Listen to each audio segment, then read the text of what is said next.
T01. I picked Mark to the starting post.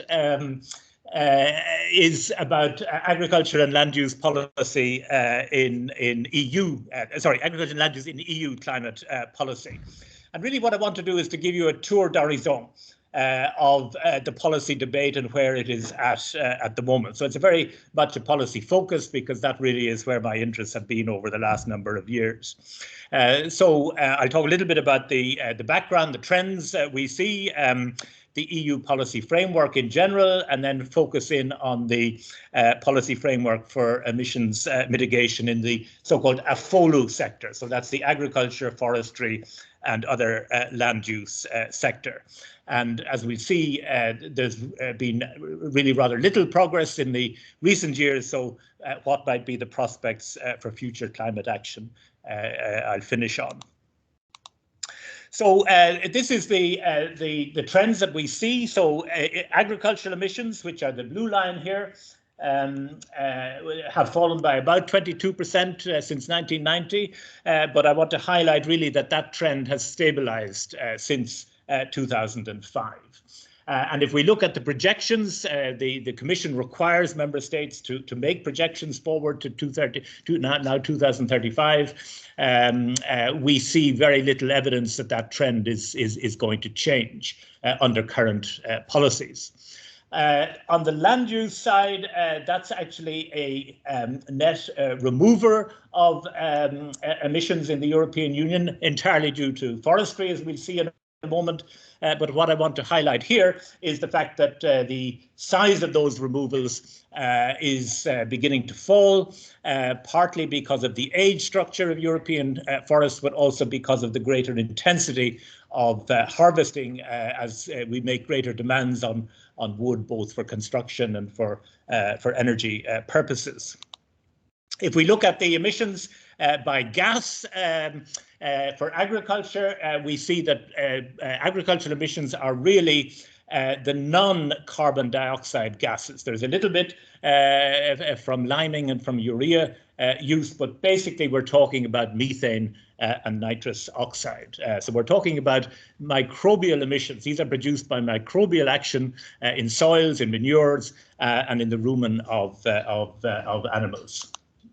If we look at the breakdown of the land use sectors, you'll see that basically all of the components of the land use sector, so cropland, also grasslands indeed, and wetlands are all net emitters, but that is at the moment more than offset by the removals in the forestry and harvested wood sector. If we look at the long-term strategy that the Commission has published on the pathway to climate neutrality by 2050, you'll see here that the green line, the green bar here is agriculture, and you can see that when we get to 2050, we don't expect agricultural emissions to have fallen to zero. The expectation in the pathway is that there would be a reduction of about 55% as compared to 1990. But those remaining emissions, plus some difficult to abate emissions in the industrial sector, will be offset by nature-based removals. So that's basically forestry and perhaps a little bit in soils. And then also in technological options, so carbon capture and storage. So that's what we mean by net zero when it comes to 2050. I wanted to put up this slide because I think it has an important message in terms of how we want to think about abatement in the European Union. You can see that European Union, these are the FAO statistics. They're slightly different to the inventory statistics that I've just shown you. Basically, there's a slight fall in the European Union.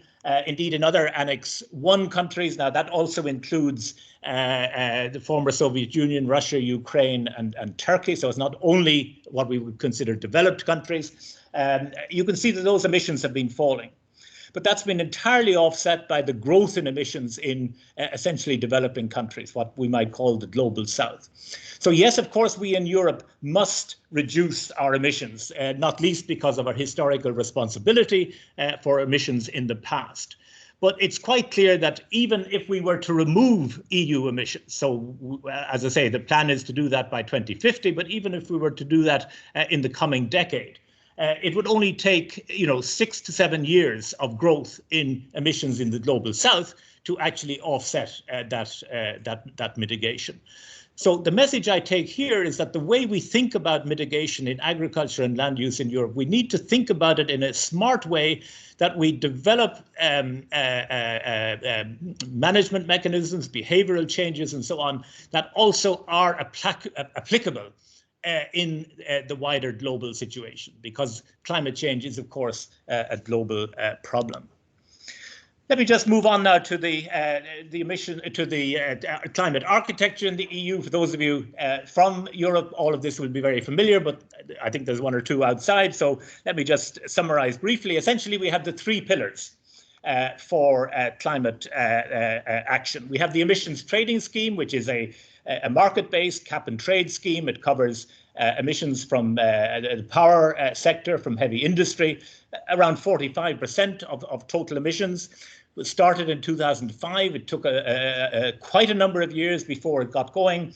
In the second half of last year, the allowance price went up from about €5 per ton per ton of CO2, which it was for many years after it was introduced, to about €55 per ton, and in the last 2 months it has risen to €80 per ton. So it really is beginning to bite. For remaining emissions, so this is from sectors such as transport, from buildings, also from agriculture, from waste, and from small industry. The way the EU framework operates is that there is an overall EU reduction target that is then allocated across member states. So each member state gets an individual target, which is established on a so-called cost-effectiveness basis. And then it's up to the member states to decide, what are the policy instruments that they want to use to ensure they stay within their ceiling. The third tier is then the land use and forestry sector, which only became part of EU climate policy properly last year, 2021. And here the target for each member state is what we call the no debit rule. So in other words, emissions within that sector must be offset by removals. So you're supposed to have a net zero position measured over a sort of a five-year intervals. The other important thing to note there is that these emissions and removals are calculated according to accounting rules, which we sort of have borrowed or inherited, should I say, from the Kyoto Protocol rules, and are not the actual emissions and removals that the atmosphere sees. Important to notice that apart from this EU, did I skip one there? Okay, apart from this EU level activity, increasingly we see member states introducing their own national targets. For example, both Ireland and Denmark have very stringent, set themselves very stringent reduction goals by 2030. That's the current architecture. So when the new Commission took up office at the end of 2019, its flagship project was this European Green Deal. And this is promoted as a growth strategy to achieve a fair and prosperous society, but one which would bring us to climate neutrality by 2050, which would decouple economic growth from resource use through a more circular economy, would essentially achieve zero pollution, and at the same time would conserve natural and ecosystem services. And it's clear that sustainable food systems are at the heart of the Green Deal strategy, because food essentially affects all of these elements of the Green Deal.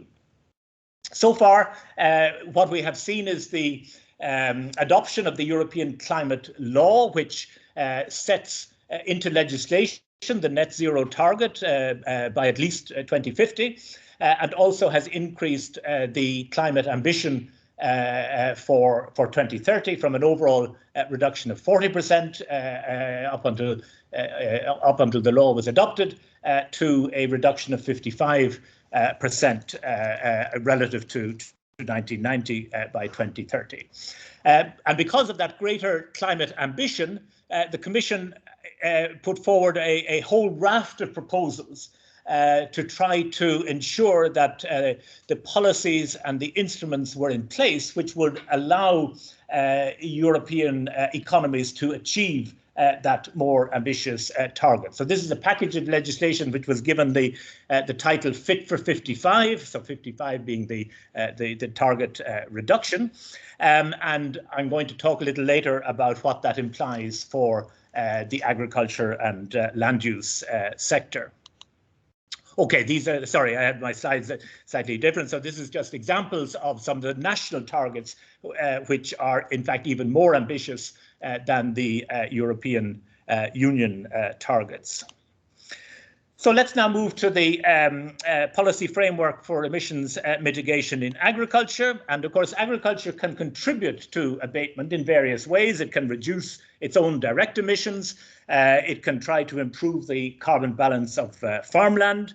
And it can also substitute through producing renewable biomass for energy use, fossil fuel energy use in the non-agricultural sector, or for example by reducing the demand for nitrogen fertilizer, which is a very emissions intensive process.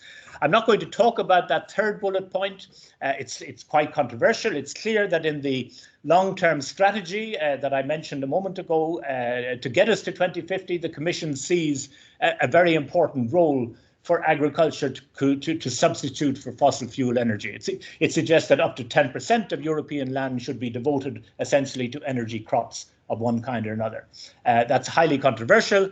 A lot of NGOs and so on say that this is the wrong use of land, that we should only use land for food production, but that's a debate which I'm not going to get into today. So I'm going to focus on the first two bullet points. And if we look at the types of mitigation actions, so within agriculture, and remember, when we talk about agriculture, I'm referring here to the UNFCCC 3Cs category. So this is essentially the non-CO2 emissions. There is also, of course, energy use in agriculture, but that is governed by the energy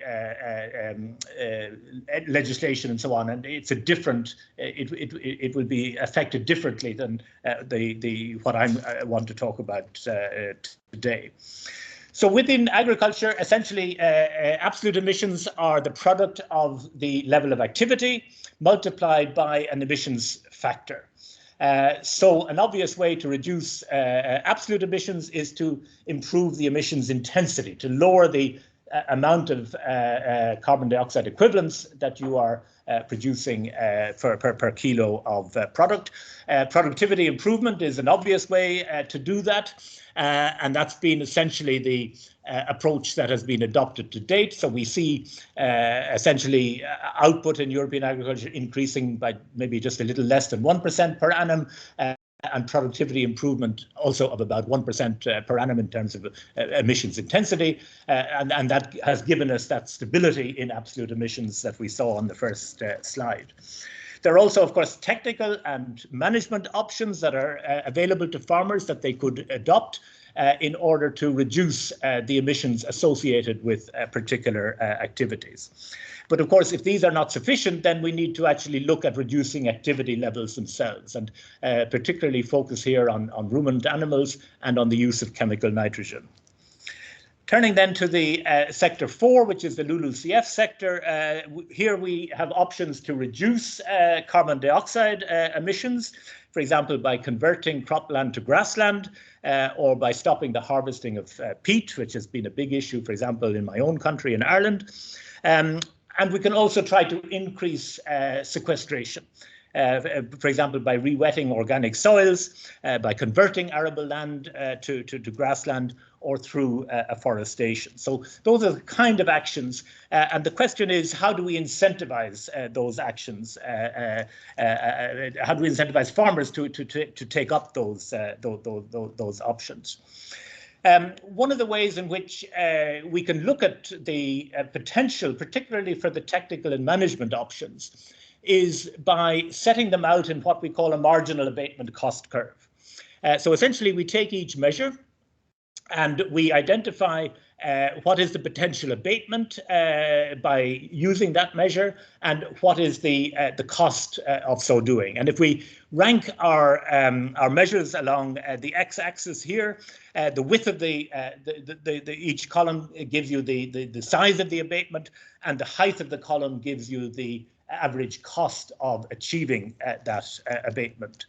And you can see that there are potentially some options that could be adopted by farmers at negative cost. It would actually improve their bottom line at the same time reducing emissions. And of course, those are really win-win options, and it's really interesting. All marginal cost curves identify these options. It's really interesting to ask, what are the behavioral constraints which prevent farmers from actually taking those up? And then as you move to the right, of course, the options become more and more expensive. So this is the picture from the latest Commission supporting analysis for the increased ambition for the 2030 target. And I'm not sure whether you can see the figures very, very clearly, but this is the cost-effective abatement at a price of €55 per tonne of CO2 equivalent. And as I say, that was more or less the price in the emissions trading scheme for much of the second half of last year. And you can see that essentially at that price, we are getting an abatement potentially of about 30 million tonnes of CO2 equivalent. Now, I should have said that there's a lot of issues around, technically constructing these curves, which I don't have time to get into, but that essentially is what the Commission is expecting. Now, remember from the first graph, agriculture is emitting about 400 million tonnes of CO2 equivalent on an annual basis. So even at this relatively high carbon price, the technical abatement potential is calculated to be about 8%. So, relatively small when you compare to technical options available in the transport or in the building sector. Of course, there are many such studies, and they come up with rather different results depending on the scope of the study, the technologies that they assume are available to farmers. I just quote two recent studies which more or less confirm that picture, that the technical and management options are fairly limited in their potential. The Perez-Dominguez study basically looked at, it constructed a marginal abatement cost curve, and it came more or less to exactly the same figures as the Commission study. A report for the UK Committee on Climate Change also suggested, even at a higher price, again, relatively limited potential just from adopting technical and management changes alone. So then you're into the fact that we need to actually reduce activity levels. And remember, that's either production or the use of fertilizer, particularly nitrogen fertilizer, as an input. And I've just quoted a few. It's quite clear that the greater that you reduce production within Europe, the lower your emissions are. That's not that doesn't take much insight, but it's just interesting to see what is the trade-off. In other words, how much reduction in production do we need in order to achieve particular levels of abatement? And again, I just take two recent studies here, and without giving you much detail about the background, the Himmix et al. Study basically said, look, what if we took all of the support payments that we currently pay to farmers under the Common Agricultural Policy, and I'll talk a little bit about that in a moment. What if we took that money and simply paid it in order to subsidize emissions reductions and abatement technologies? And you can see that using that money would allow you to abate at a fairly high cost, 180 euro per ton of CO2 equivalent. You'd get a 22% reduction given that assumption of the money that you had available. And there would, of course, be production reductions, which are set out in the study as a result. It's also possible to think of tackling the problem from the demand side, because we know that if we could shift consumer demand to less emissions-intensive diets, this potentially has great mitigation potential. We know there is this hierarchy of foods according to emissions intensity. Clearly, animal-based, animal-sourced foods are much more emissions intensive than plant-based foods, and even within the animal source foods, the ruminants are more emissions intensive than the white meats. Again, going back to the Commission in-depth analysis study, they look at what might be the abatement potential if we were to persuade consumers to change their diets. They look here at 5 different scenarios. You could argue that they're fairly timid. So in other words, it's reducing the level of animal intake from 950, I think it is, kilocalories per day to 800 kilocalories on the more extreme assumption here. So that's, is it a 20% reduction in animal source food consumption, which would be much less than what a lot of people would be looking for. But it gives you an idea so that you can see that there's also a halving in food waste included in these scenarios. And even under the most extreme assumption, and you can see that it does require quite a bending of the curve in terms of traditional consumption patterns, we would get about 30 million tons abatement. So roughly the same as what technical and management alone would give us, about 8%. But what I want to argue is that it's important to note that we can't just add those two together. They are not additive, because if you think about reducing emissions through supply side measures, and if you just for a moment hold demand constant. Now, when I say hold demand constant, I'm using that in the sort of economist's interpretation, where we don't change the preferences of consumers. The quantity demanded, of course, will change, because food prices would probably go up if we were to reduce supply within the European Union. But we're holding demand, as I say, the preferences constant. So if there's less production within the European Union, demand is constant, then that gap in demand will, of course, be met by imports. So some of that production in Europe will simply be shifted to third countries. So if we then introduce demand side measures, which would reduce the demand for, let's say, ruminant animal products, then what you are going to do is you're going to reduce that carbon leakage effect. You can't add that 30 million to the 30 million that you've already got from the supply side measure.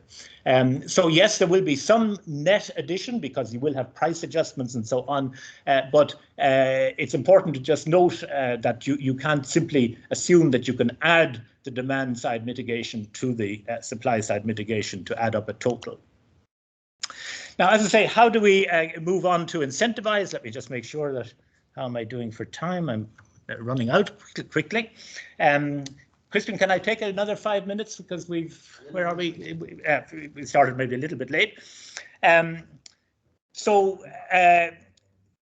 a whole range of policy instruments that are available that we could use to incentivize climate action, which I've listed here.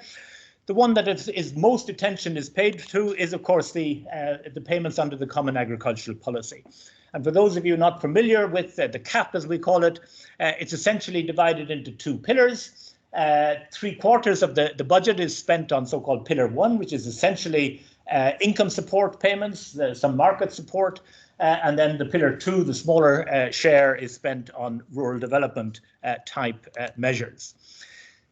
Under the CAP, we have what we call a green architecture. So these are the initiatives, the measures within those two pillars, which specifically focus on trying to encourage farmers to farm in a more environmentally friendly way. And there's two basic instruments. One is that for the direct payments that they receive as income support, we attach some conditions to those payments, what we call cross-compliance and greening. So it could be a ban on the burning of arable stubble, or a requirement that you maintain a buffer strip of several meters between streams and your crop cultivation and so on. So those are obligatory measures if you want to receive the payment, and there are controls to ensure that you do that. Maybe not as intensive, but they exist. And then in rural development, we add what we call agri-environment climate schemes, which are voluntary schemes. So these are schemes which pay farmers who want to go beyond those mandatory minimum cross-compliance standards. And they get a payment in recognition of the fact that they are doing more for the environment than their neighbours. Unfortunately, we've seen very modest results to date from the CAP. I mean, you've seen that already in terms of the flatlining of emissions reduction. And there are both technical and political reasons for this. Let me very quickly just read off the screen because I'm running out of time. So we have problems sometimes in actually just giving farmers credit in the national inventories for the measures that they take. In many cases, we are still using what are called Tier 1 emissions factors for the national inventories. And, you know, if a farmer is covering their slurry tank, for example, or if a farmer is feeding fats as part of the animal feed, you know, they will be able to reduce their emissions, but you have to collect that information, you have to verify it in order to ensure that it is accepted into the inventories. And that's extremely difficult. We've seen the limited portfolio of technical and management options. We know that mitigation will often impose extra costs on farmers, and we don't see any real willingness to reduce production because of the presumed adverse effect on farm income. An important argument is this emissions leakage argument, that, as I say, if you reduce production on the supply side without having a corresponding adjustment in demand, you are simply displacing production abroad. And because production in Europe is, you know, fairly emissions efficient relative to other countries, there is indeed a danger that you could increase global emissions, even though you are reducing territorial emissions within the EU. But we also see political barriers. Member states have not prioritized agricultural emissions reduction, and the LULUCF rules, the so-called no debit rule, doesn't really incentivize action. So just 2 minutes to kind of just give you a little bit on the future. So there are changes underway. Okay, less time. Okay. Okay, let me just skip over. Sorry, I will. Yeah. Oh, I have lots of time. Ah, okay. Thank you. I was getting a little bit worried. Yeah. Okay. Good. I'm afraid you have to put up with me for a few more minutes, but it does give me an opportunity to get to the important part, which is really the prospects for future action. So I just want to highlight the implications of the changes in this proposed Fit for 55 package that will affect specifically agriculture and land use. So up to 2030, we've seen that there's an increase in overall ambition. That's going to be reflected in higher national targets under the so-called effort sharing regulation. That's where agricultural emissions are counted, so we can expect agriculture to get more attention just for that reason alone. But there's also an increased target on the land use sector. So this no debit rule has been replaced by a requirement that it actually should produce net removals by 2030, not just balance emissions. Now, I should say that apart from the European climate law itself, all of these measures are still legislative proposals, so they have to go through the legislative process, and we may well see changes along the way. The Commission has also proposed that after 2030, we should actually create a separate pillar, which would include agriculture and LULUCF. So we take agriculture out of the effort sharing sector at the moment where it sits, and we put it together with land use. And we would then give that sector a net zero target by 2035. So any agricultural emissions would have to be balanced by emissions, by removals in the land sector. And then after that, that combined sector, the AFOLU sector, would be expected to yield net removals, which could offset difficult to abate sectors in the rest of the economy. We've also seen, if you recall, the importance of the food sector in the European Green Deal.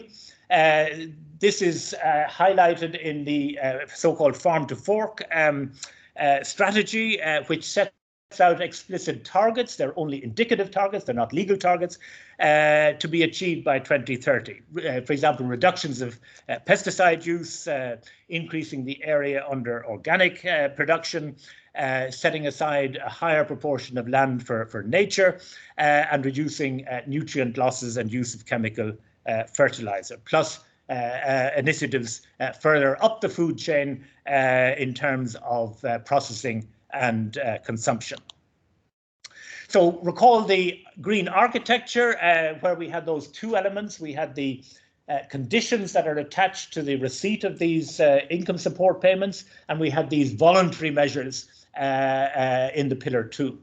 So under the new CAP, which will come into effect in 2023, we essentially have added what are called eco-schemes into Pillar 1. So around 25% of the entire budget here for Pillar 1 will now be allocated again to voluntary measures that would pay farmers for going beyond the minimum standards. So basically a larger budget for the environmental and climate action. There are features of the new CAP. The point really that I want to highlight here is that instead of having a sort of compliance-based approach where member states follow rules that are set down at the Brussels level, it's going to be much more decentralized in future.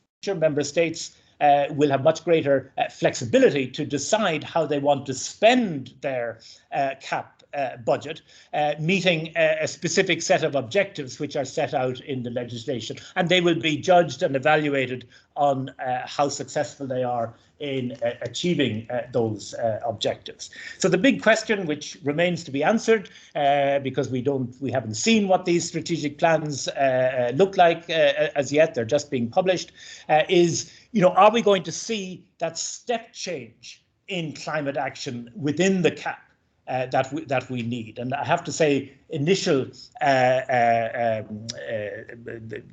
look at what is being proposed by member states suggests that we may not see that. Again, on the demand side measures, where emissions reductions are primarily the result of a shift in diets from animal source to plant-based foods, the farm to fork measures suggested here seem to me to be relatively weak. And this is where I hope Pauline and so on later in our time here in Brussels will give us more insight into. But it talks about carbon labelling, it talks about using public procurement, maybe differentiating VAT rates to give preference to say things like fruits and vegetables. But given that we need to be shifting diets, to reduce emissions by 20, 30, 40%, you really have a question mark. Is that going to be sufficient? And if not, what would be what would be sufficient, and that's hopefully what Pauline will enlighten us on.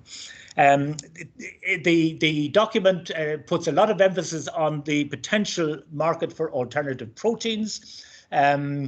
And we've already had a talk in BrIAS on alternative proteins, and we know that there is a lot of investment, a lot of research going on there.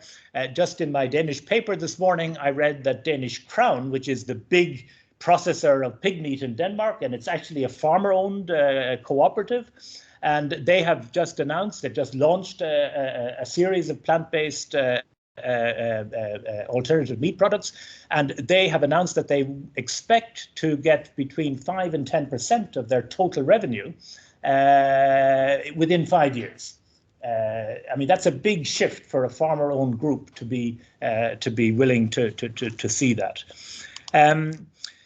There's also a lot of talk about carbon farming as a new business model for farmers. So basically the idea here is that we would pay farmers to sequester carbon in soils. Now, afforestation and agroforestry are probably the most effective ways to sequester carbon. But yes, we can certainly do things in soils, and particularly the organic soils. But there are many practical issues, it seems to me, to be resolved. You know, how do we monitor? How do we verify that that carbon is indeed being sequestered? How do we avoid reversibility, so that, you know, if the farmer's son or daughter takes over the farm and we suddenly change the practices? What about transactions costs? Measuring? What about, you know, rented farmland? 50% of farmland in the EU is rented. So if I'm the tenant and I make a lot of investment, let's say I plant trees for agroforestry, what happens, you know, if the landlord decides they want to take the land back? There's real issues there. And ensuring accounting integrity, so that we don't double count credits that are achieved in this way. The Commission is aware of some of these problems. They have promised to bring forward a regulatory framework for these carbon credits, because the voluntary carbon market, the offset market, is a bit like the Wild West at the moment. You have a lot of groups that are validating these credits using very different measurements and techniques and so on. So clearly we do need to bring some standardization and to ensure that these credits are indeed verifiable and credible to anybody who is buying them. To me, and of course I'm an economist, so perhaps I would say this, you know, I asked the question, if we're prepared to pay farmers for removing carbon, why don't we put a levy, you know, if they emit carbon? Wouldn't that be an incentive for them both to think about their production mix, but also to, you know, to adopt the technologies which can help to reduce emissions. And one of the advantages of putting a price on carbon in this way is that it will incentivize the sort of innovation that we learned about in the session yesterday. In my view, ideally, we would like to see such market-based system working at the farm level. Of course, that raises again transactions costs. We have 10 million farms in the European Union. It would also have, you know, possibly trade implications, as we see in the proposal for the carbon border adjustment mechanism for some industrial products. An alternative would be a food tax rather than a tax on the production of food, and that would have the advantage that it would apply equally to imported products as to domestic products.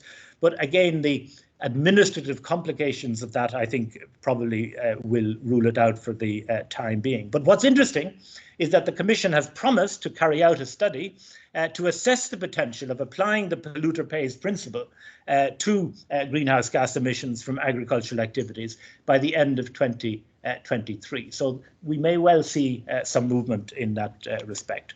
And my last slide, Christian, really just to try to summarize where I see the difficult policy point. So agriculture has this unique ability both to emit but also to remove carbon dioxide or other greenhouse gases. These emissions are microbial in origin, so it implies that the technical and management interventions are much more limited than in sectors like transport and buildings.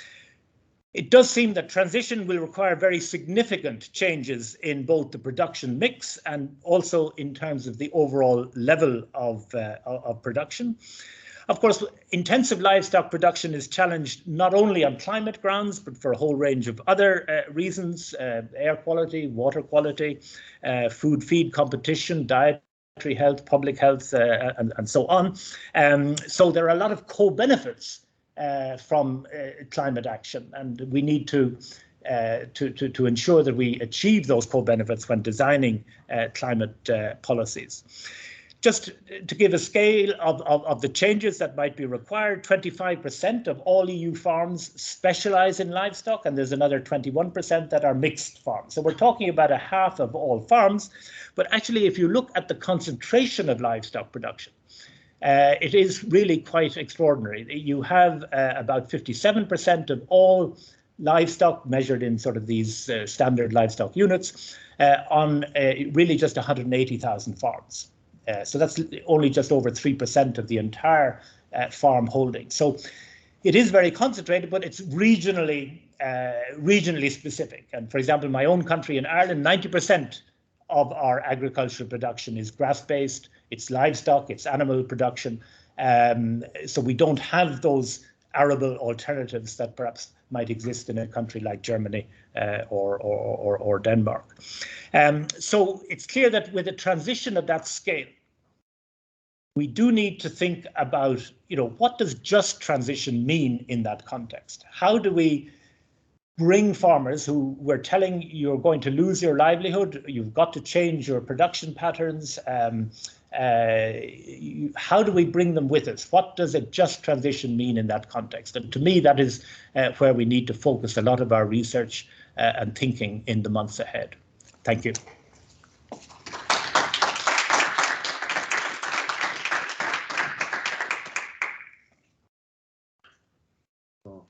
Now it's going to be the time for the questions. So maybe first in the audience, and maybe you can ask for the question again in front of you. Yes, sure. To rephrase. Sure. So David. Hi, David. Very, very nice talk. I want to just ask it's a stupid question or be critical or whatever, but when we kind of impose the farmer to farm what is better for the environment, shall we also engage this kind of discussion at a certain point? If you want to mitigate CO2, you have to have a sort of agenda of things that can be farmed or not. So this is, I don't know if this point has been worked out in the discussion of policy makers. Yeah. Okay, if I have understood the question correctly, and you can put me right, you're asking, are we actually putting forward a set of alternative options that farmers could move into, could diversify into, if we want them to move away from more intensive, emissions-intensive production? Yeah, and yes, I mean, in principle, that's very much a debate that is going on. I mentioned the example of the Danish Crown, which is a cooperative of farmers that are producing pigs. Of course, a lot of them also produce arable crops because they are making their own feed. So for them, being able to produce, for example, the pea protein that is the basis for the plant-based foods, could be an alternative. So from what I could read from the newspaper report, that was very much what the Danish Crown is trying to persuade these farmers to think about, that they could make use of their land instead of growing feed for their pigs, that they could actually grow protein crops, peas in this case, for plant-based. But, these things are limited. As I say, in Ireland, 90% of our agricultural area is grassland. And it's not, we're never going to be big horticultural or arable producers because of our climate. So what are the alternatives if you still have to remain in grass-based production? Can you use the grass silage for energy production, for example? So we need a lot of research, it seems to me, to develop that portfolio of alternative options for farmers. Yeah, good question. As Annette mentioned in the chat, so if you are following us online, you can ask for your question on the conversation, and then we will read the questions to the speaker. Seth, yeah. So energy is a really big issue, and before tractors, a third to a fifth of the land was used for energy for the farm, right? For feeding horses or feeding mules. So is that considered in these type of policies? The going back to draft animals? I mean, is that part of what we're thinking? Yeah. Okay. Well, I didn't talk about energy use in agriculture because essentially it is covered by the other policies. So basically, you can have taxes on diesel for energy use and so on. It's not really an agriculture-specific issue. My understanding is that there are some developments going on that we may well see electric tractors. That's not infeasible. But yes, I mean, the use of agricultural land for bioenergy and biomass production, so crops like miscanthus, switchgrass, willow, is foreseen by the Commission. As I say, up to 10% of agricultural land is forecast to be used for that purpose if we are to meet the pathway set out in the long-term projections. But there's a lot of public resistance to seeing that, to using land for energy purposes, because it's seen as somehow a secondary use compared to food. Although in case, for example, in Ireland, I think, as an alternative to grass-based production, using it for trees and for energy biomass is actually an excellent alternative. Yeah.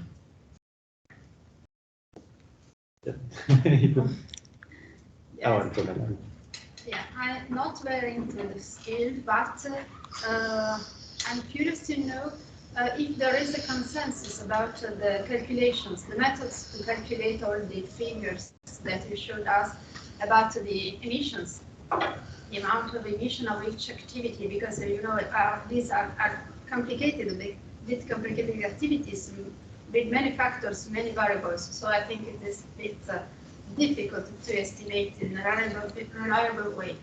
So are there many methods? What is the state of the art of the research on this point? Yeah, excellent question. You can rephrase for. Oh yeah, sorry. So the question was about the degree of precision of the figures, the data around emissions and emissions intensity factors that might be used. Every country is obliged, if they're a member of the Convention on Climate Change, to submit annual national inventories. And there is a very detailed set of handbooks that are produced by the IPCC, actually, as to how these calculations should be done. And there are different levels, what are called tiers. So if you just simply have no national data that you can rely on, so there are these so-called tier 1, which are the default factors. But they may, of course, not be appropriate for you at all. They try to take into account, the agroecological zone that you are farming in, but they are very general. So then if you can produce national data based on your own research, then you can adjust those emissions factors. And if you can really develop modeling approaches, which is the tier 3, which is the most disaggregated, the most discrete, then you can use that. But your inventory calculations are peer reviewed. So there is a process where experts will come and will check whether you've done the calculations right. they also give uncertainty calculations, and the uncertainty is particularly large in the land use emissions, as you might expect. It exists also for the production, agricultural production, but it's particularly large in the land use. So yeah, there's a lot to be done to improve the calculations, sure. Yeah, thanks for an excellent talk, Matthew. Alan, I'm so concentrated on my question. Sorry. Now, one of the difficult things in a transition process is, of course, that we don't know tomorrow's solutions yet, right? Because you hope that if you introduce these pricing mechanisms or legal standards or whatever, that entrepreneurs will come up with innovations that will allow us to do better in the future. So many of these we only know about current management practices and innovations that are available. For example, if I look in the Netherlands, we see that some political parties even rely on these type of future innovations to occur, and they have a strong belief that well, the sector will come up with solutions to do better in the future. So what's your take on this? If we are to the Commission and the member states are at the point where they need to make well, decisions about legislation, about how to achieve those goals, to what extent would you say they can rely on, or they can trust on these future innovations to occur? Yeah. Okay, so the question relates to whether national plans are relying very much on the prospect of future innovations and whether those future innovations actually will emerge or not. And I can give you a very good example, Jerome, which is Denmark. As I say, very ambitious reduction targets, including in agriculture. I think, if I'm going from memory, but about 7 to 8 million tons reduction. And in their strategy, they identify very specific measures that will get 1.5 million of that. And what they are saying is that we don't know, and this is to 2030, we don't know where we're going to get, how we're going to get the remaining 5 to 6 million, but we're setting out to try to achieve that. So I think there is an innovation incentive here. I mean, if you think, why would anybody have put effort into developing more emissions friendly, that's not a very good phrase, less emissions intensive housing for animals, for example? Who would have paid for that in the past? Because there was no penalty for emissions. There was no incentive. So nobody, you know, if you were designing new housing for animals, you were focused on, you know, the impact on welfare perhaps, but certainly the impact on production, but not on the impact on emissions. So I think there's probably quite a lot of low-hanging fruit that if we actually give the incentives, if we actually put a price on carbon in agriculture, that we will actually see a lot of the sort of entrepreneurial interest that we saw last night emerge. Now, how far it will bring us, because, as I say, these are microbial activities. They're very different to replacing a gallon or a litre of kerosene in your tank. And there may well be consumer acceptance issues. I mean, one of the big hopes, for example, in the livestock sector is that we can come up with feed additives, which will be able to suppress some of the methane production in the rumen. But will consumers accept that? You know, will it be a sort of a GMO type of situation where we say this is unnatural and we're not prepared to purchase this type of, even though it's marketed as, you know, low emission beef, if such a thing is not a contradiction in terms, but lesser emissions beef. But if it's produced, you know, using that the animal is fed, actually the feed additives can be natural products actually. But so yeah, I mean, I'm optimistic that we could do more in terms of the technical and management practices. And I hope we can, because the more we can do in that line, the more we can share with countries elsewhere where the arguments about reducing production are much less convincing. In Africa, for example, it's clear that production needs to increase. So if we could offer African farmers, techniques and methodologies which would actually reduce their emissions while they're increasing production, we have the luxury in Europe to cut back on production, but not everywhere in the world does. So I feel we do need to invest a lot more in this, and let's hope we can make some progress. Yeah, I very much enjoyed your talk. I think it's a very nice overview of all the measures that are already, and also the incentives that are being taken, and where the EU would like us to go. But I was a bit disappointed when you showed one of the first slides that the EU contribution to the emissions is so small. Why are we doing this? Is it a good example for the rest of the world? Are we going to learn from this? Because we're going to put an awful lot of money into this, and we're also going to put a lot of stress on a lot of farmers. Is it worth it? Yeah, I mean, this is the big question which you can also address to ourselves as individual consumers. I go into the shop and, why shouldn't I just buy this steak? It's only doesn't really make any difference in the global thing. So, I think there are these sort of moral and ethical considerations. We do obviously have a historical responsibility. We have added a lot of that graph was looking at the current emissions. If you were to look at the cumulative emissions, of course, Europe and other developed countries would appear much bigger. So I think we do have that historical responsibility. But what I really want to stress, particularly to those of you who are more from the science background, is that I think by pushing ourselves out in front, by imposing these high ambitions, that we can try to develop some of the alternatives which actually will help also in Africa and Asia and indeed Latin America to help them to decouple production from emissions. Because I think we need to decouple in those countries where production, needs to continue to grow. Yeah. That would be my argument. Maybe we can discuss it afterwards, Mark. Yeah. Yes, I think that's going to be the last one because we have to move. Yeah. Yes, quick. Yeah. And after we can talk. Sure.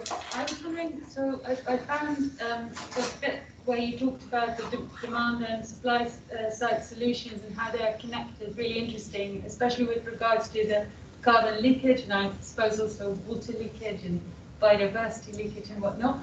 And I know, for example, in the UK, this very much happens where an increase in plant-based food consumption, you immediately see that translated back in the amount of plant-based foods that are imported, especially from climate vulnerable countries in the global south.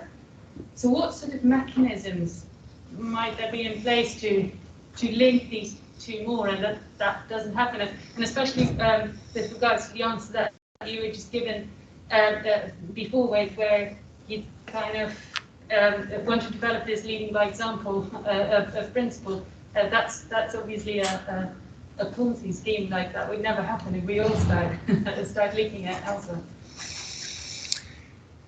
Yeah, it's a very difficult question to answer. So thank goodness we have a few weeks to talk about it. What could I say sensibly in response? So the question, just for those of you online, was that even if you move to plant-based diets, that in many cases the ingredients are also being imported from countries where you may have environmental stress, water stress, biodiversity loss, and so on. So, how do you try to avoid those adverse impacts? I suppose one answer, Pauline, might be to say that the magnitude of those stresses should be less with importing the ingredients for plant-based diets than they might be if you're importing animal source foods. Now, that's speculation. I have no evidence for that, but it's something we could maybe think a little bit about. I mean, you know, when we think about sustainability, we have the 3 pillars, and one of the pillars is livelihoods. And you know, I think it is important to keep open the fact that by importing, particularly from countries in the global south, you know, we are providing an income that these farmers would not otherwise be able to get.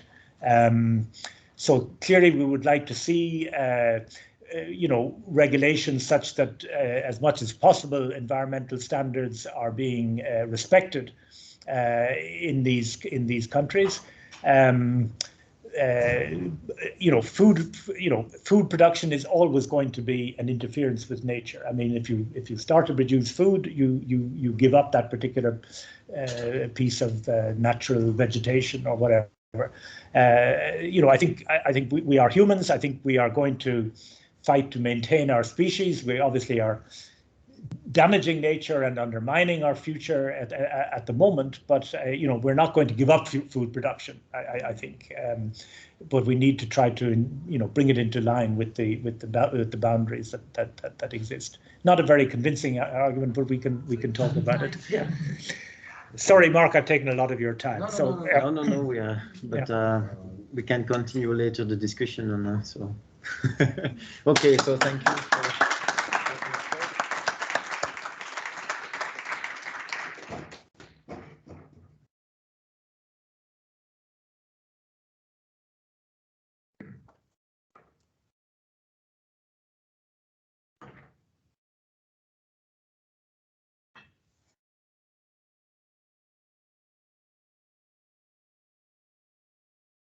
Back to slideshow. Is okay online? Okay. So our next speaker is. Start at the beginning because it is somewhere at the end.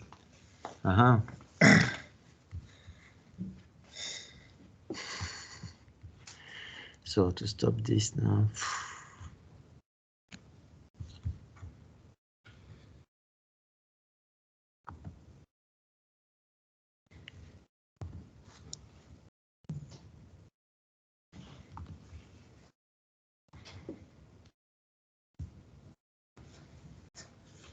I think you can stop sharing your video.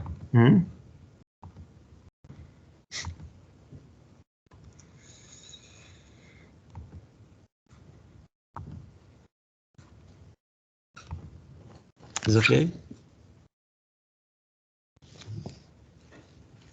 Yes, online. That's fine. Okay, our next speaker, Mark Aarts. So he got his PhD in '96 from Wageningen Agricultural University, and then he worked in different research institutes, still in the Wageningen area. And in 2001, so he got an assistant professor position at the Lab of Genetics, still at Wageningen University. And in 2016, so he got a full professorship position. Guess where? Wageningen University. And the floor is yours. Okay, good. Thank you very much. Also, thank you very much for inviting me to come here. I enjoyed it very much the past 1.5 weeks I was here already. It's nice to be here with you, and also nice to be in Brussels and not be in Wageningen for a while. So I would like to talk a little bit about Wageningen at first, because to introduce myself and also a bit my group. One of the things which we have in Wageningen is ambition. We are known to be an important university in the world, and maybe that is because of this ambition. So we would like to fight several global challenges, and here you see the ones which we are interested in. And we think we need transitions to do that. And a lot of the students that come to us also want to be part of these transitions. So that's why we are attractive to do these kind of things for students. And we all hope we have an impact on these challenges. So that's a bit of the background of Wageningen University. That gives you an idea of why we have students, and also why students come to my lab to do the research, which I'm going to talk about later. So I'm in the laboratory of genetics. That's a very old part of the university. It's now almost 100 years old. so one of the founding labs of the university. We look at many different species, so we have no real preference for a specific species, and we try to identify what are the causes and the consequences of natural genetic variation within and between species. So it's very wide, and we do look at different things, fundamental but also applied. So I myself, I'm in plant genetics, and main interest of me is to try to understand plant adaptation to the abiotic environment, and then I'm very interested in see all the variation which you see on a genetic level. What kind of implications does it have, and why has it been selected for in the course of evolution? And I work basically on two topics. That is adaptation to metals. There are some species that are highly adapted to exposure to high zinc or cadmium or selenium. That is a very recent evolution often. And also to how photosynthesis can adapt to how plants tolerate abiotic stresses. And that's a very old adaptation. I'll talk to you about that later. And then most of the species I work with is actually Arabidopsis thaliana, which is a model, a very simple species, one of the first to be fully genetically characterized. And then there's a number of people in my lab, and I'll list them here. Yit Panu is working on heavy metals together with Jiao. Both are PhD students. Jiao is a visiting PhD student from China. Francesco is looking at high photosynthesis in Australia and Ghana, Mediterranean species, which I'll talk about. René is a PhD student who is interested in metals and see how that develops in terms of mutations in Arabidopsis. And then I have a series of people that work on photosynthesis, try to look at mainly looking at Arabidopsis thaliana and also a little bit at other species. So that's more or less a division, that is PhD students and postdocs. So then I would like to start with my presentation, and the title of my presentation was, Can we improve crop photosynthesis to increase sustainable crop production? And that's a very different talk from the one which you heard before. This is very much a technology-driven talk. And I'll try to explain why I would like to give that talk and why I think it is also relevant. Where are we? This is not going well. Ooh.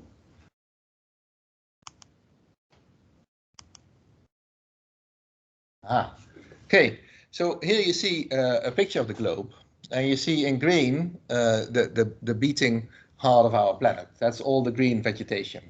And that's actually the reason why we're here. At some point, photosynthesis evolved a long time ago, more than 2 billion years ago, and that gradually spurred the atmosphere with oxygen.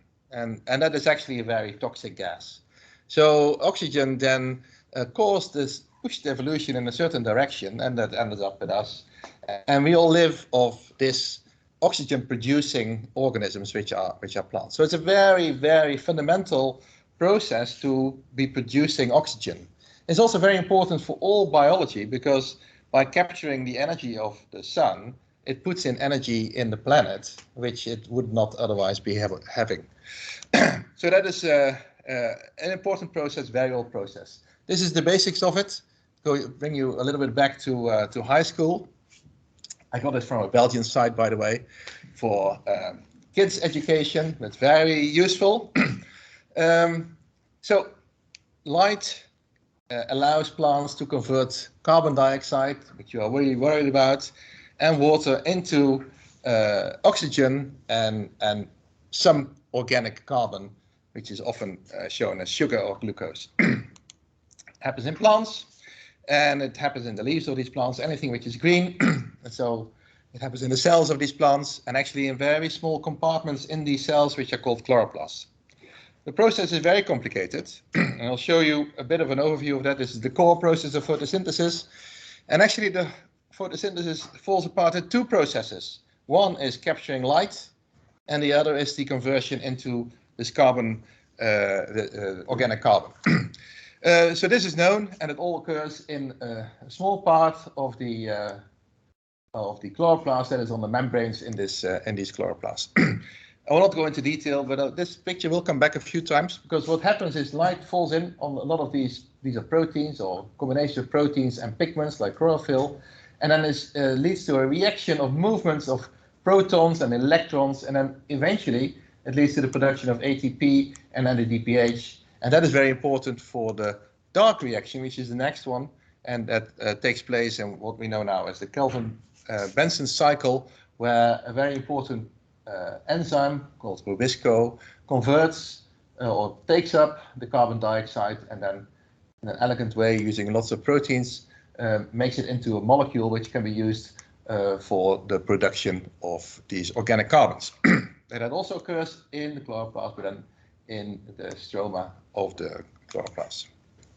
So to summarize, light comes in, there's a movement of NADPH, NADP, ATP, ADP, and eventually it leads to the export of a carbon molecule which can be used to build all kinds of biomass products. Now there's three different kinds of photosynthesis in higher plants. One is the one which I described, and then some plants, they evolved because they wanted to reduce this the property of this enzyme to also deal with not with carbon dioxide but also take up oxygen, and that's a very nasty reaction because then it doesn't work. Then this whole process doesn't work.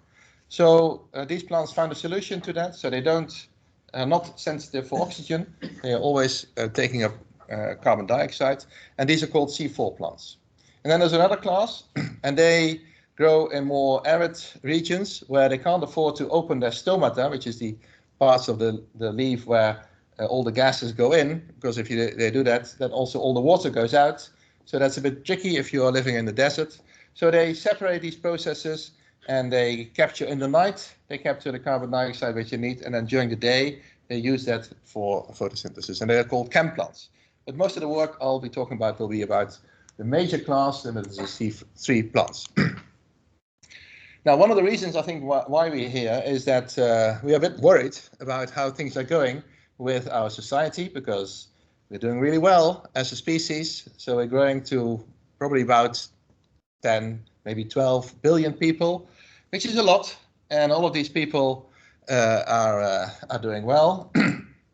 They also are increasing their income. They have an increasingly higher demand for food, but also for food stock, because we would like to get rid of coal and oil, and we would like to use bio-based products for that. So that's a huge demand on agriculture, mainly happening in Asia and in Africa. And you can see that for most of the other continents, it's not such a problem. But for Asia and Africa, that will be very crowded, and also a high demand on agriculture.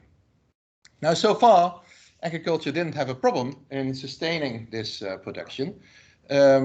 We had a green revolution starting somewhere at the end of the 40s, where Norman Borlaug found out that, by accident actually, because he was looking for disease-resistant wheat varieties, he found out that they happened to be in a dwarf variety. So he used this dwarf variety, and then he discovered that those dwarf varieties which he propagated and promoted, they were actually very good in growing together with well-fertilized soils. And that boosted agricultural production tremendously. And since then, plant breeding has taken this further, and there's a steady increase in crop production and also crop production potential in new varieties. And now we are, because this increase in human global population, also the higher demand for bio-based products, we run into a problem, is that agriculture may not be able to get this annual increase in productivity to sustain that for the next 50 years, why we think it's needed. Okay, so what to do? And that is a question which came to me about 10 years ago, so it's a while ago, and I was talking to someone who is in photosynthesis. I'm a geneticist. I knew about photosynthesis, but from high school, and I thought this is something which is so fixed, you can't do anything genetic on that because that's a very old thing. Now he said, yeah, you seem to be working on plant breeding also. Can we do something? So we started to talk. And then he showed me this equation, which I think is an important equation. And it describes the yield potential of a crop. And that's composed out of a few factors, and they are, it's nice to see what this means, because I think it's inspiring. So the yield potential, that is not what a crop produces, but what a crop can produce. That depends on the solar radiation that falls on a certain area of land. That is a given thing. So that's the sun, can't change too much unless we make a lot of clouds. And then there is the ability in which the plant is able to intercept this radiation. So how much of this area is covered by a leaf that can capture the sun. and plant breeding has been very effective. So to create crops that are very quick in covering the land when they start to germinate, and also very good in capturing this irradiance. So that's close to its potential maximum. And then there is something called like the harvest index, and that is the part of the plant which we harvest and which we use as a product compared to the total production of the plant. And the higher it is, the more efficient you can produce. And that is where Norman Borlaug came in, and he improved his harvest index tremendously. So he gave a good example of how you can do that. And it also inspired a lot of plant breeding companies, and they also managed to get this to a potential maximum. And then there's another factor, and that's called the conversion efficiency of radiation into biomass. And that is how these plants are able to take this energy from the sun and make it into an organic carbon molecule. And that appears to be quite low. So this colleague of me told me, can we do something about it? So that's where we started off. And maybe to give you an example, or to give you the data on how this is with this low energy efficiency, the sun coming in, there's all kinds of ways in which the solar energy is lost. And in the end, we see 3 plants, they have a potential of being able to capture 4.6% of the sun that falls at that area. On average, what we observe in agriculture is about 7 times lower.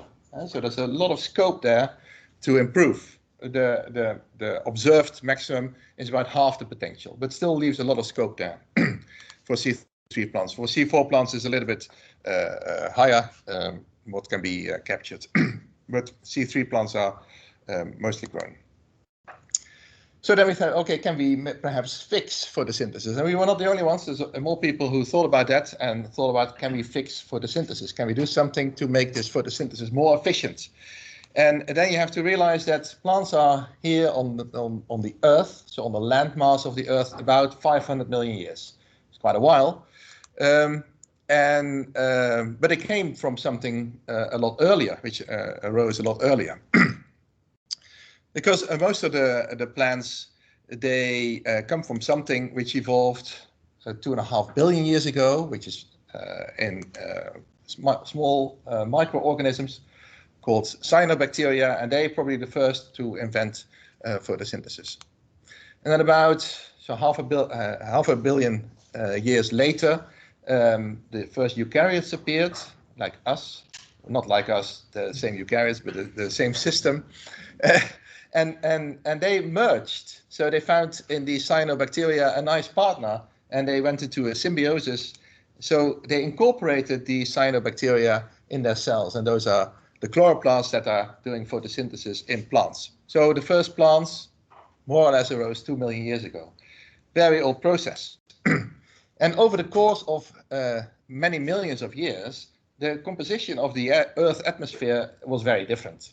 And most of these organisms arose at a time when the CO2 levels were very high, much higher than they are now. Actually, now we are worried about CO2, but now we are at one of the lowest points of CO2 in the atmosphere. It has been a little bit lower in the past, but it's not really very high. It can go much higher. And that's also why we are worried about it, because we know it can get much higher and may will. But it also means that this process is something that developed so long ago. So we thought, is it possible to still fix that? And some people said, yes, we can fix that. And they went to the Bill and Melinda Gates Foundation, and they said, we have a way in which we can fix this. So they first came up with a project to try to convert rice, which is a C3 plant, into a C4 plant, which turned out to be very ambitious. They're still working on that, but haven't reached it yet. And then recently, there's another program started that is on realizing increased photosynthesis efficiency. And that's very much an engineering-focused approach, trying to get rid of all the faults that were there initially in the system, but are not working very well anymore because the system, the atmosphere changed, and they thought maybe we can change that. And one of the things which I would like to give you as an example goes back to this dark cycle, the Kelvin-Benson cycle, and the property of this Rubisco enzyme to not only take carbon dioxide, but sometimes take oxygen, which is solved in C4 plants, but not in C3 plants. And if that happens, then you get a kind of a side product, which is toxic, and it needs to be converted, and it takes a lot of energy. So they thought maybe we can fix that, and they fixed it by putting in a metabolic pathway into plants that abolishes this production and export of this toxic molecule into the mitochondria, has to go back, so a very complicated process.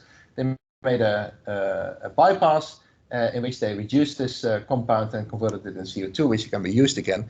And that was very successful. So this was published in Science, and it showed that the biomass production of they did it in tobacco increased by 40%, which is tremendous. For a plant breeder, that is a tremendous gain in production, and also the light use efficiency changed a lot.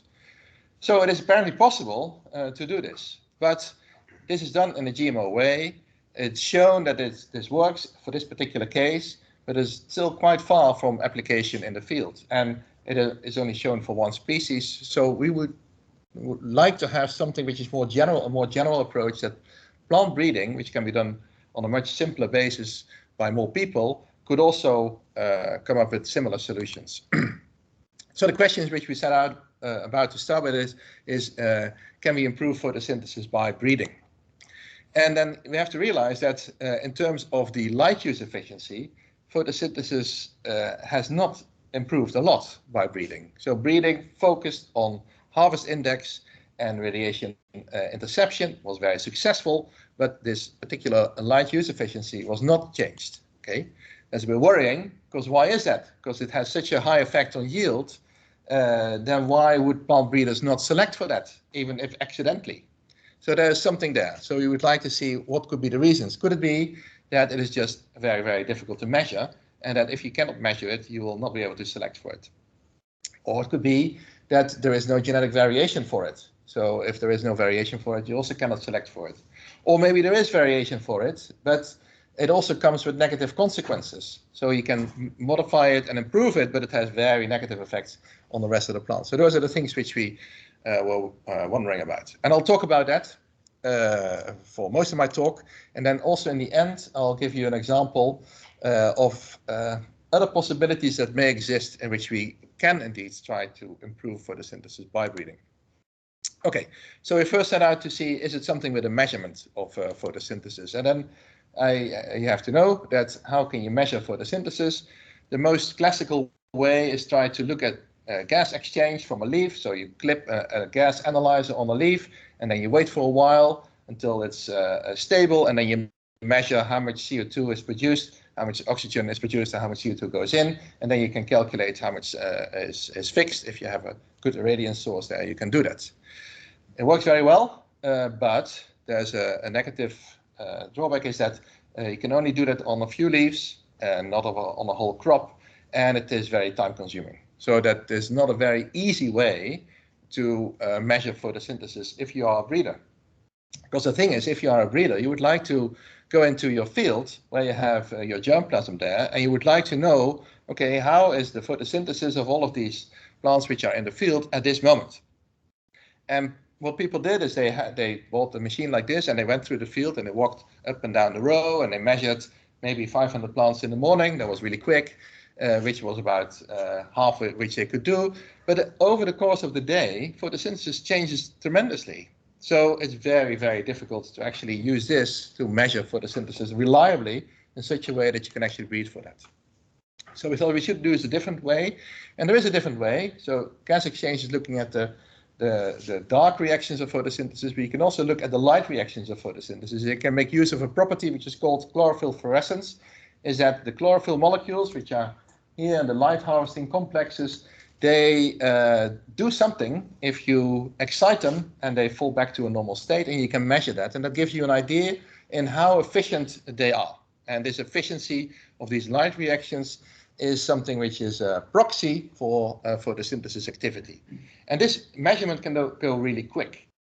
So we developed a system which we call the Phenovator, and it's actually measuring a lot of plants in a very short time, in about half an hour. It can measure all these plants and get an idea about their light use efficiency. So there's a camera head above it, gives a high light pulse, which excites all these molecules, and it measures in milliseconds the fluorescence. And it can do that at different spots, and in half an hour it's all done. And then you get an impression, you get an image, you can translate all these data into images, and you get an impression of what the photosynthesis is of these plants. And because you can grow many plants under the same conditions, you can get a very accurate idea of what photosynthesis is. So that is the system which we use. This machine was quite old, it's now 10 years old, so we got a new one, which is even better, can do more, do faster. So it's two of my PhD students very happy looking at the new machine, which was installed a few months ago, and we're now running that. Okay, so it looks like we can measure it. That is not the reason why we wouldn't be able to breed for it. We do realize that this measurement at this point is very difficult for breeders, because this machine is in a climate room and it's not there in the fields. So there is still a challenge, and we'll come to the challenge later. The other thing is that genetic variation for it, because if there's no genetic variation, then you're still stuck. So we, again, did this on Arabidopsis, and I had a PhD student who started with the whole experimentation of photosynthesis, and he looked at genetically segregating populations, combining different accessions of Arabidopsis coming from different parts of the world, making populations of them, and see how this segregates genetically. And what he found is that when you look at all of the progeny and you measure the photosynthesis, then in all of the cases we found that there were extremes on either side of the parents.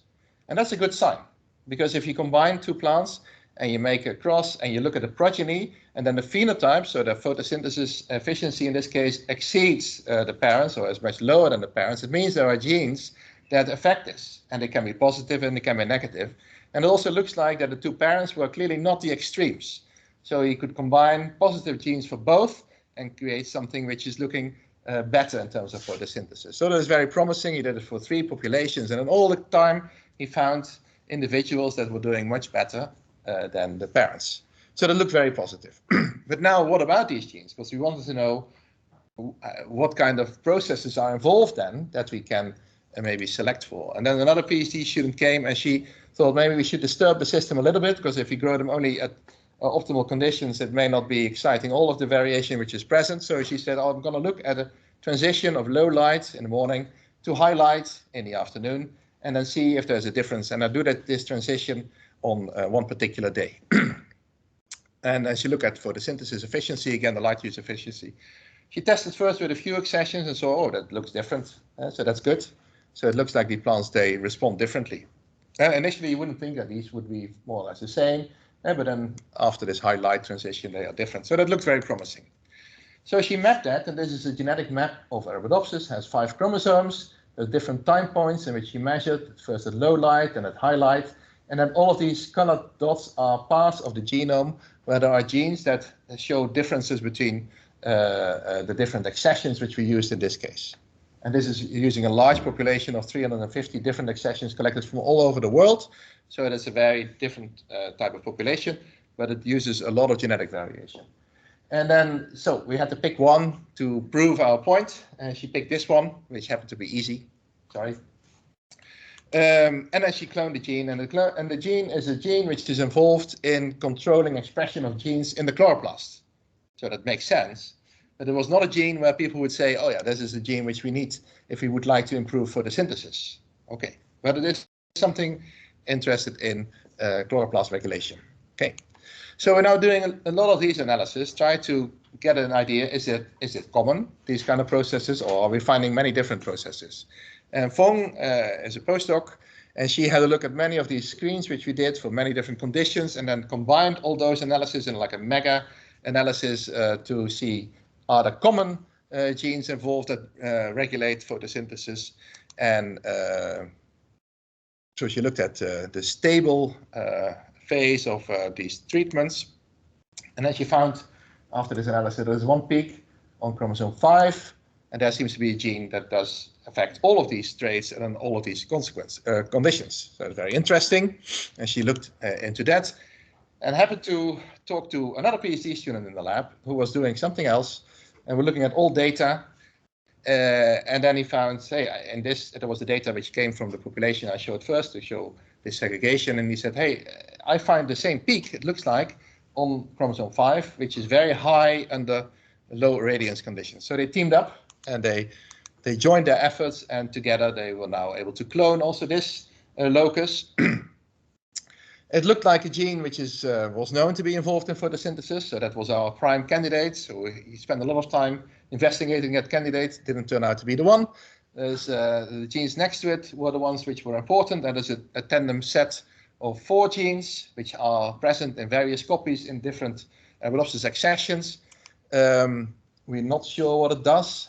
It seems to do something with metabolism, secondary metabolism. We're not quite sure. We're also not quite sure why it does this, but this is clearly the gene.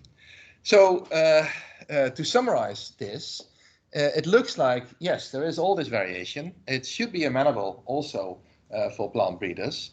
And we just need to find the ways on being able to unravel this and reveal this. Now, as a last few slides, I'm doing really well in terms of time. Sorry, I'm going too quick.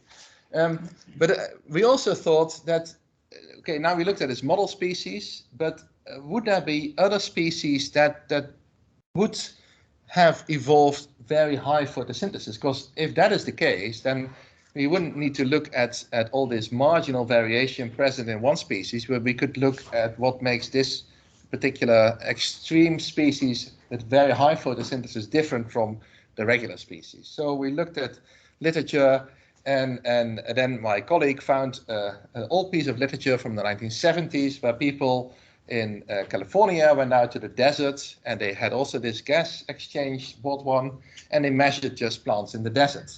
And by chance, they found one which had very high photosynthesis. So that was very, very interesting. The next 2 years, they went back and they found another, also with very high photosynthesis. So it looks like these plants are there. I'll give you an example. And then what you need to look at is, or what they studied actually, is the normal phenomenon that if you would have the assimilation of CO2, so this is photosynthesis, and then you can't see that, at higher irradiances, so this is the irradiances, then what you see at some point, the irradiance doesn't lead to more photosynthesis. So it seems to saturate the system, and more light, it doesn't really help. And the irradiances on the globe go to about here. That is 2,500 micromoles of photons per square meter per second. Very high. That would be in the tropics in a clear area. Here in Northern Europe, we get about 2,000, 2,200 micromoles. So still fairly high, but not as high, and only for a short time because it's only here in summer. So this is a loss which occurs in most species. So they lose potential for assimilation. So we looked for species that would have this graph higher, and that's also what these people did when they examined these species in the desert in California. And then we came out with 3 examples. So these 2 are the ones from the desert in California, very high in photosynthesis. A C4 species, so having already an adaptation to drought, and because of the separation of carbon capture and the light reactions. And this is a normal C3 plant. And then we heard of someone else from Australia, and he wanted to demonstrate for his students how to measure photosynthesis. So he went out to the garden. He took a big plant that turned out to be an invasive species in Australia, this species from the Mediterranean. He put it in his gas analyzer, and behold, he found that it had very high photosynthesis. So that's another one which we are looking at. And then if you look at these graphs, then you can see that this particular one is doing extremely well. So it has hardly any loss, no matter how much irradiance you give it. And this one is also doing really well. But both of these species are not genetically very attractive to work with. So we decided to go for this one, which is also doing very well. And that is the work which Francesco is doing. He likes it. He's from Italy, and this plant is growing also around the Mediterranean coast from Italy, so that's why he is interested in it. I see people not. It is, for us, it's interesting because it's very close to Arabidopsis thaliana. It's in the same family. You know a lot about it. Also here, people, also in Christian's lab, people work with these Brassicaceae. They are commonly used for genetic research, so that's an attractive species to work with.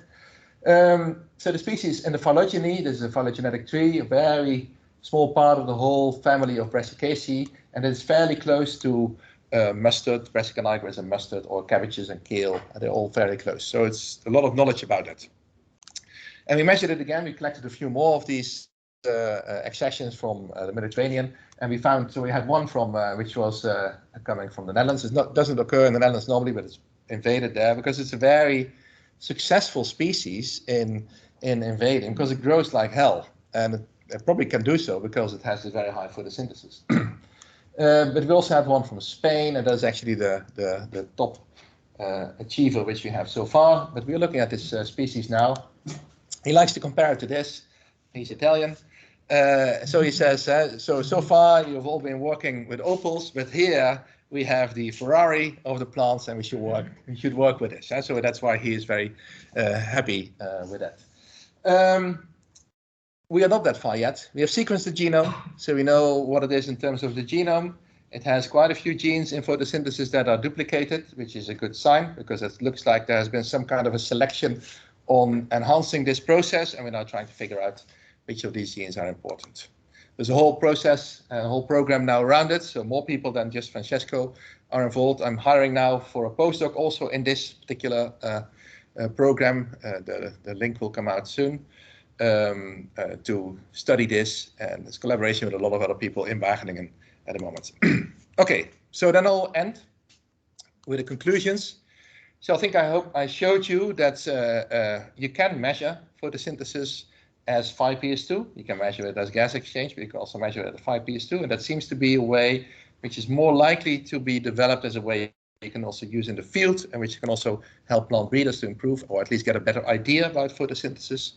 There is genetic variation for it. We found it in a model species, we find it in another species, and it's very likely to also be there in crop species. There's at least no reason to assume it's not there. And so far, whatever we checked, it is there. It doesn't mean it will be easy, but it will be possible to use this trait for breeding. And that would be a more natural way, other than the GM approach, to try to fix photosynthesis, if you would call it. So that is a nice prospect. There are many challenges, though. I think a challenge which I didn't write down, should we do this? Because we would move then to a way of agriculture which is probably very different from the Green Deal agriculture which is promoted here. Because this high photosynthesis on crops works if you provide them with excellent conditions. So they have to have light, they have to have water, they have to have nutrients, and they have to have the right temperature and no rain and hail and things like that. So you have to create an environment which used to be the agricultural environment over the past 20 years, which is something which we would like to get rid of. So maybe this doesn't fit in the current idea. But then again, Europe is only a small part of the problem. So maybe in other parts of the world, this could be a solution.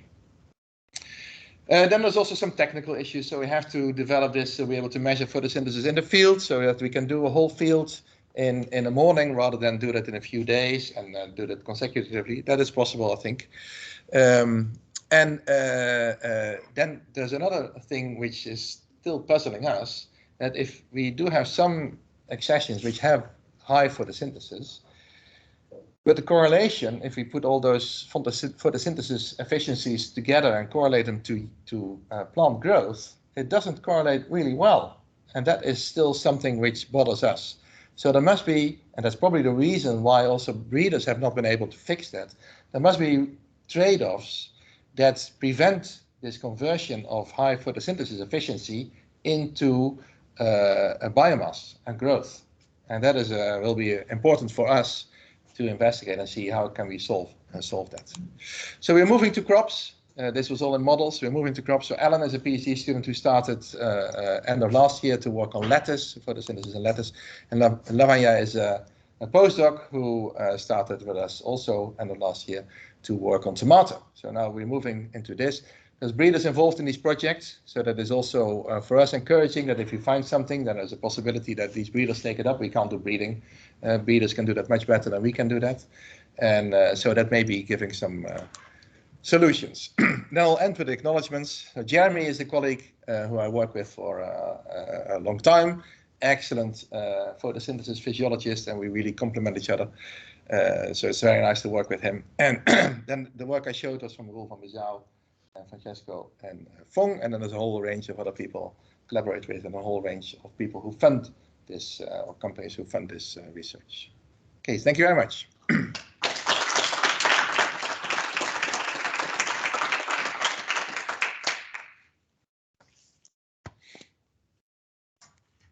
So time for a question, Antonella, and then David.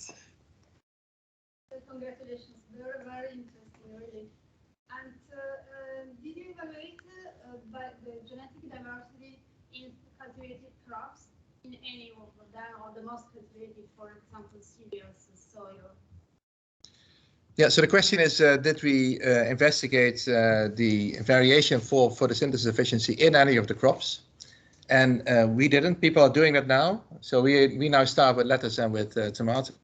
That's the reason why we started. People did it also. So some collaborators in the US did it for soybean. There is variation there. So it looks like, yes, there is variation. But there's, as I mentioned, it is not so easy to investigate that, especially not in the field. So that is why this is gradually picking up. And there's more ways in which people are measuring this.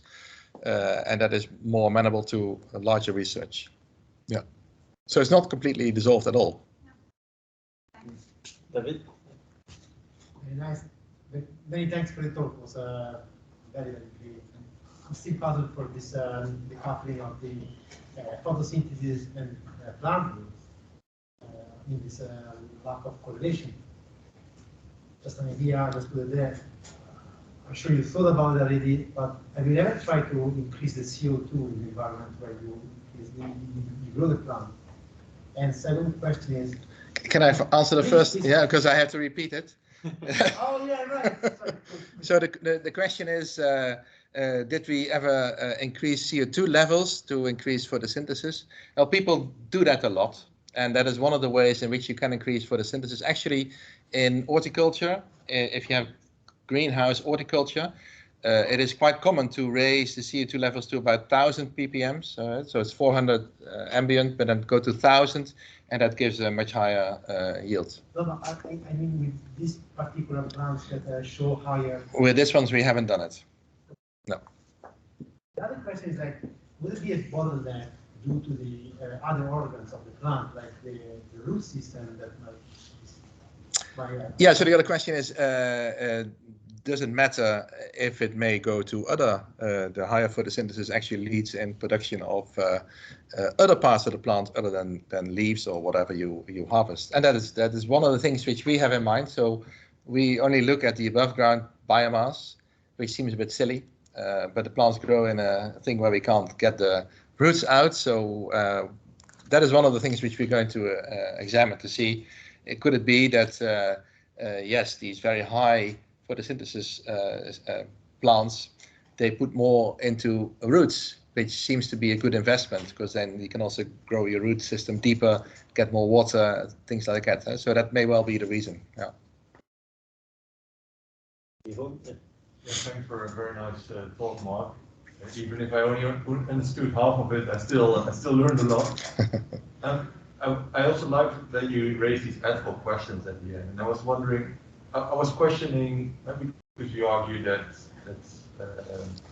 well, this would of course have implications for the type of agricultural system that we would then aim for. Would you, in principle, not also would it not be possible to also apply this approach, these technologies, to an entirely different farming system, even say agroforestry, or linking it to Alan's talk, even perhaps to forestry, that you would increase the carbon sequestration potential of forest, hypothetically speaking. Yeah. So the question is, could you relate this approach to other production systems, maybe into agroforestry or forestry? Would that not be a useful approach? That would be. But you have to keep in mind that for forestry, so initially people thought that with increasing CO2 levels, that also the forestry production would go up. But then it turns out that the CO2 there was not limiting. It is more nutrients and water. So as long as you do not do anything about that, then also having the potential to do more photosynthesis will not be realized if there is not enough supply of water and nutrients and the right temperature and things like that. So it probably will help a little bit, but the effect is likely to be larger in a very controlled system where you can provide the optimal conditions for the crop you're growing or the plants you're growing. Yeah. Ramji, and then Paul. Yeah, so I have two questions. So one is on infrastructure point of view, like you're telling about the measuring photosynthesis in the fields and stuff.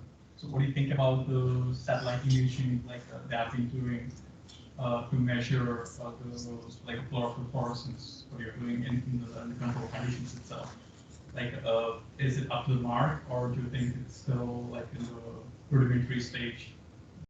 Yeah, so the question is, can we use other ways like satellites to measure photosynthesis, because they do measure chlorophyll fluorescence in satellites.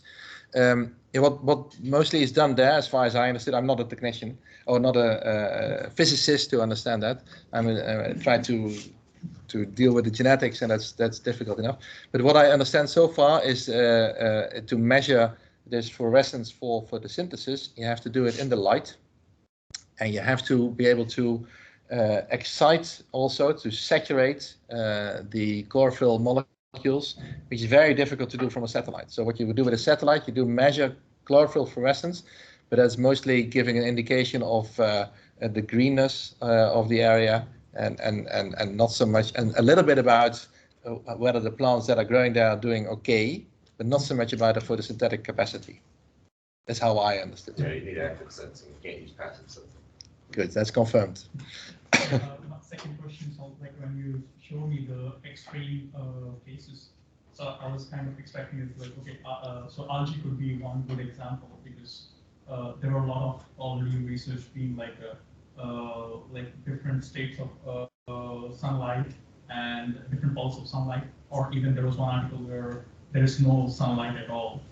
They were able to use different organic sources, carbon sources, just to do the photosynthetic activity. Yeah.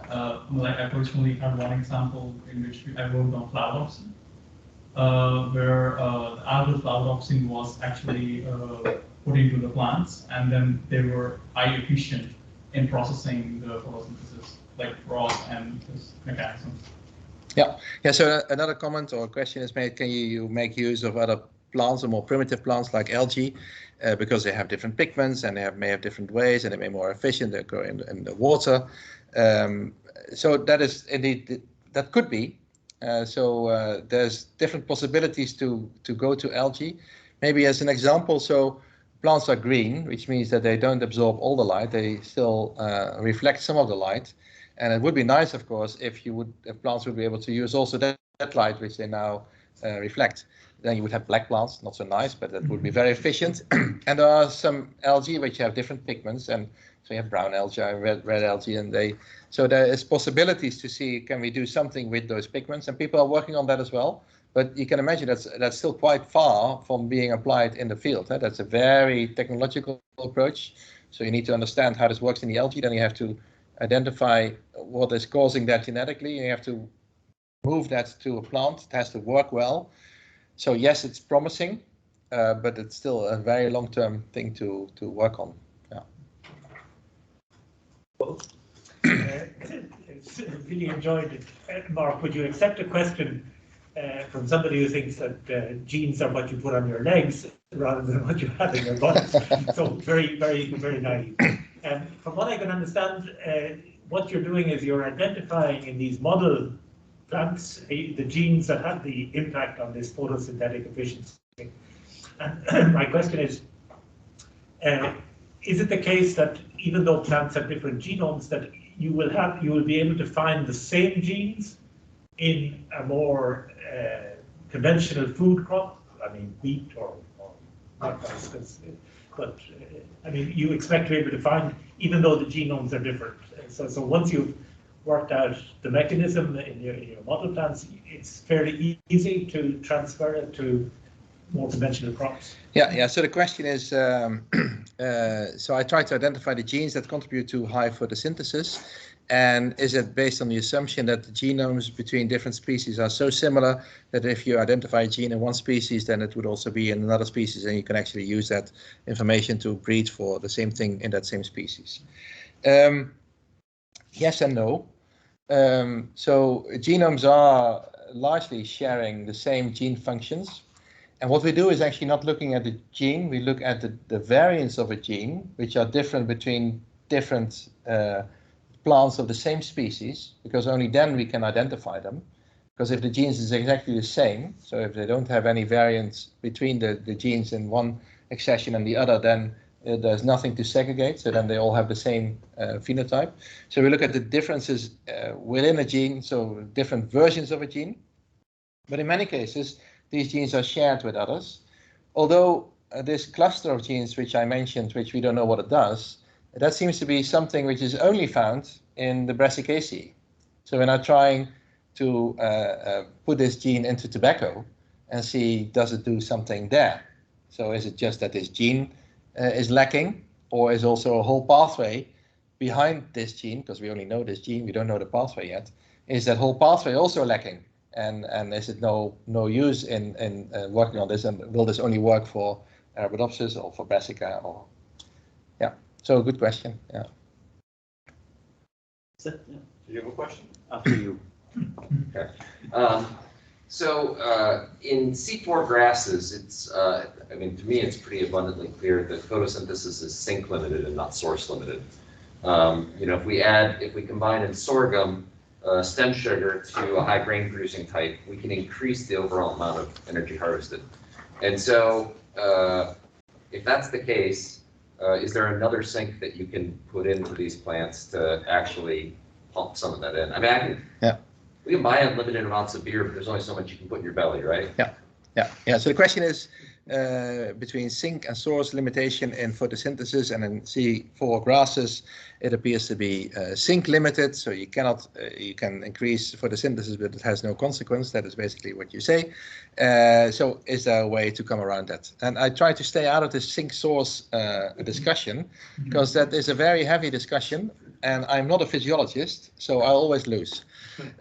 So I don't know, but it looks like that there is evidence that it may actually be source limited as well under certain circumstances. So maybe you have to look for the circumstances to do that. But maybe you're right in saying that in an agricultural field is not the case.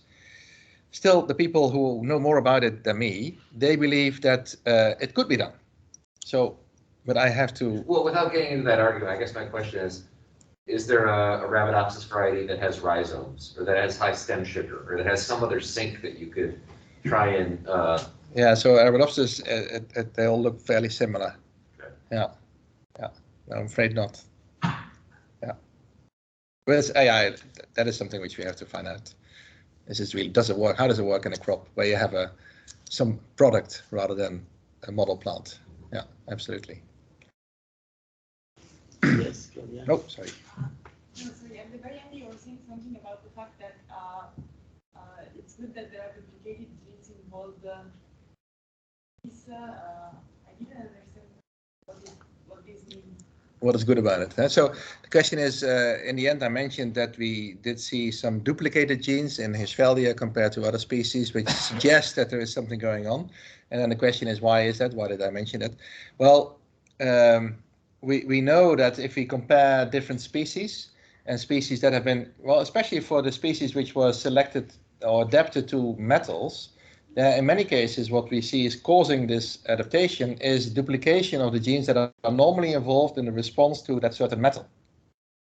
So that's why we are a bit keen on trying to see are there genes which happen to be a single copy in most species, but then multiple copies in another species, because then apparently they have some kind of extra function. Because otherwise, why would a plant duplicate these genes and maintain these? Because it is just causing extra energy, and there can be all kinds of reasons, but there may be a reason why they do that. And it looks like that in many cases it is the case. So that's also why we looked at these duplicated genes in these species, and it looks like there's an enrichment of duplicated genes that are somehow implicated in photosynthesis. So that gives us a bit of an idea. Okay, maybe this particular species has indeed had some kind of selection to have higher photosynthesis, and then in the process of it, it was able to maintain duplicate copies of these genes in order to sustain high expression of the gene, more protein to be formed. So that's maybe a clue. but we are not sure. Yeah. Okay, so myself, I have two questions. Oh. So you showed in the world diversity panels with the Arabidopsis accessions. Maybe we can define what an accession is for those who are not in the field afterwards. So you have variation for the maximum quantum yield of photochemistry. So the probability that the photon arriving on the leaf drives photochemistry. Can you link that activity with the origin of the plant? Okay. So would you have a latitude, longitude? Yeah. Yeah. So one of the first question is can we correlate this efficiency of photosynthesis, if I can summarize it like that, with the origin of the species? We did have a look at that, and what we do see is we do see gradients. So we do see the allele in a kind of gradient. Whether that is a causal relationship, we're not sure. So yes, there is gradients, but not quite sure if that is something important. We're now looking at another gene that was found originally in an accession from Ireland. And Ireland has a particular climate. It is not very cold in winter. It's quite cold in summer. But it means that plants can grow for a long time, which may be a particular reason that you also favor a particular kind of photosynthesis. And we found the same allele also in more accessions on the British Isles. So that is interesting. And whether that is a selective advantage, yeah, I don't know. This is Buren. In Buren, that was discovered in Buren, yeah, but also in others. Okay. Yeah. Last question was with the, what was the name again? Hirschfelder. So do you have any clue of the genetic determinism of this? No? Of the what? The genetic? Yes. But could you explain the mechanism why they have so the next question is why is this Hirschfeldia so high in photosynthesis, at higher radiance? Any physiological reason for that? We're not quite sure. What we have found is that the leaves are thicker, and that may mean something. And it also looks like the chlorophyll content in the leaf is high, so that may also mean something. So maybe it just has more chloroplasts.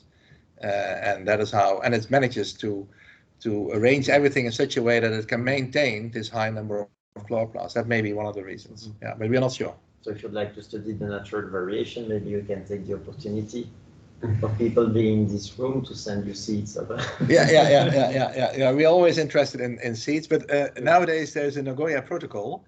So we have to be very careful. If you send me seeds, I have to make an arrangement with your government before you send me seeds, so that we can actually use those seeds. Yeah. So most of the accessions we have is from before the Nagoya Treaty. Okay. Yeah. Because it's very, not that we don't want to have an arrangement, but most countries don't have the proper facilities ready to get this arrangement. So then you're kind of lost. So yeah. No more question? Michael, I can see. Sorry. I have just a curiosity if you can answer this question. So I read a paper some time ago where the authors proposed the generation of crops with alternate photosynthetic metabolism to improve their photosynthetic efficiency. So they can have a C3 metabolism or C4 metabolism depending on the environmental conditions. So I know that there are few plant species that can do this naturally, but I'm just wondering how feasible this strategy is when we think about transferring it to be straight to crops. Yeah. So the question is if there was a paper describing alternative photosynthesis mechanisms, maybe 3-4-3-3 intermediate systems, and that sometimes are useful for one condition, sometimes for other conditions. The plant is able to adapt that. How feasible is that to incorporate that into crops? People are working, I don't know that much about it, but I know that people are working on that for quite a while already, because people discovered for a while that you can have that some species are able to switch from C3 to C4, and depending on the conditions. There's a few species which are close to species that can be crossed to species that are crops, but not many. I think the closest is one in the Brassicaceae. There's also a few others as well. I don't know if anyone has done that actually. And also I'm not sure if anyone has been able to make the cross and then actually get it into the crop species and maintain it there. That I'm not aware of. But yes, it can be useful. There's many things still where I thought 10 years ago this is a topic where there's no point in studying it from a breeding point of view. I think now, yes, it is actually quite interesting to study it. Yeah.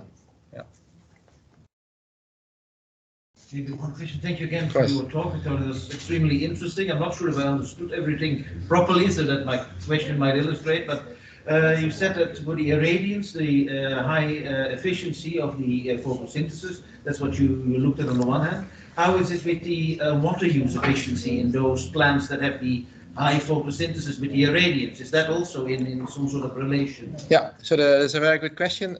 So about the high efficiency, light use efficiency, does it also come with high water use efficiency? Because water use efficiency will be important. And it looks like that these species which are extreme, they also are very good in using water. So they appear to be having a very high water use efficiency. That is interesting, of course. So we hope that if we understand better how this works, that we also understand better how they manage to have this very high water or this high water use efficiency. Yeah. Because could that then also help, for instance, even if they are operating under suboptimal conditions, that they can then say if it could be used in a crop to still help reducing water use? Yeah, so that may actually be one of the ways, if this is not completely linked, then yes, having a higher photosynthetic use efficiency. If that can be uncoupled from water use efficiency, then you may be able to use it also under different conditions. Yeah, that may be possible. Yeah, we're not quite sure how that is related.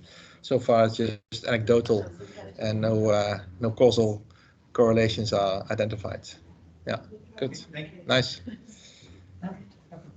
Yeah, okay. As you mentioned, of course, photosynthesis is very polygenetic, controlled by a lot of genes. You mentioned this cluster of genes in chromosome 5. Yeah. You found other regions, important regions, are part of this chromosome 5?